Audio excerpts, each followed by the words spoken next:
একটা সত্যি কথা শুনবেন। একটু কঠিন সত্যিটা, কিন্তু বাস্তব।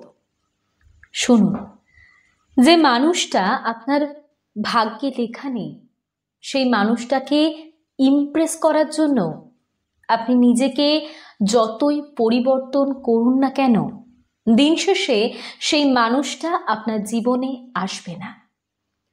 জীবনে কিছু পেতে হলে যেমন কিছু ত্যাগ করতে হয়, এটা যেমন সত্যি, তেমনভাবে এমন অনেক কিছু আছে যা ত্যাগ করার মাধ্যমেও পাওয়া যায় না, এটাও সত্যি।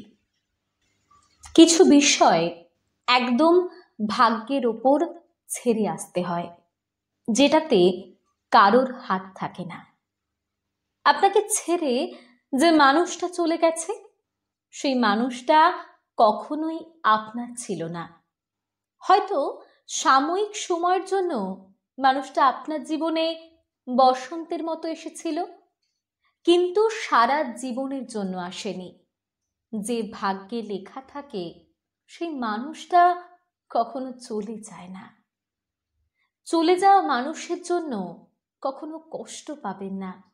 যে চলে যাবার, সে আজ হোক বা কাল ঠিক যাবেই।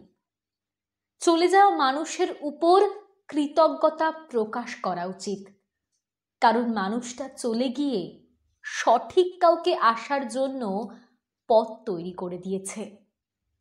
ভুল মানুষ বেশি দিন টিকে থাকতে পারে না।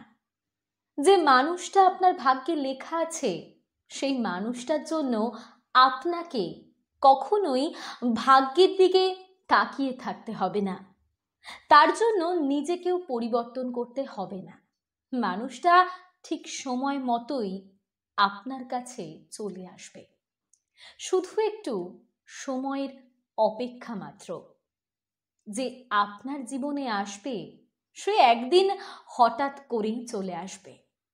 আপনার জন্য যে মানুষটাকে রাখা হয়েছে, সে একদিন ঘুরে ফিরে ঠিক আপনার সামনে এসে হাজির হবে। যে আপনার হবে, তাকে আপনাকে খুঁজে নিয়ে আসতে হবে না। মানুষটা নিজেই আপনার কাছে এসে ধরা দেবে। ভাগ্য শব্দটা জীবনে অনেক ক্ষেত্রেই গভীরভাবে জড়িত। ভাগ্য ভালো না হলে জীবনে সঠিক মানুষের দেখা পাওয়া যায় না। খুব কম মানুষের জীবনেই সঠিক মানুষের দেখা মেলে, আর তারা ভাগ্যবান কিংবা ভাগ্যবতী।